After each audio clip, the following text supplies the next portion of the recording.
ശരിയാ, അതുകൊണ്ട് അധികം ആരെയും കാണാത്തത്. ഇതിന്റെ അപ്പുറത്ത് എന്താണാവോ? ഏ അയ്യടാ, നല്ല ഭംഗിയുള്ള സ്ഥലം. പ്രകൃതി സുന്ദരമായ സ്ഥലം, പുൽമേട്, കുളം, ആമ്പൽപ്പൂവ്. ആമ്പൽപ്പൂവ് വെള്ളത്തിലായത് നന്നായി, അല്ലെങ്കിൽ ആരെങ്കിലും പറിച്ചുകൊണ്ട് പോയേനെ. ഇങ്ങനെ ഒരു സ്ഥലം ഇത്ര അടുത്തുണ്ടായിട്ട് നമ്മൾ ഇതുവരെ കണ്ടിട്ടില്ലല്ലോ. ശരിയാ, ഇത്ര വികൃതി സുന്ദരമല്ല, പ്രകൃതി സുന്ദരം.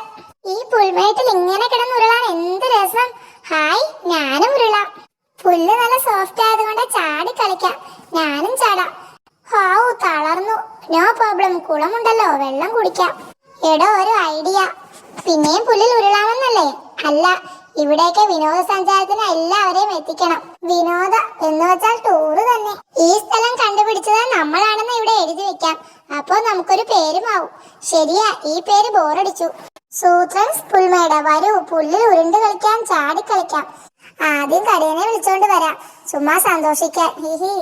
ചേട്ടന്റെ കാൽ പതിയുന്നത് ഈ പുല്ലിന് പോലും ഗമയാ. എന്താണോ ഇത്? 4-5 ആനകൾ വിനോദസഞ്ചാരത്തിന് വന്നതാ. ഉരുണ്ടുകളിയും വെള്ളം കുടിയും കഴിഞ്ഞപ്പോൾ ഇങ്ങനെയായി.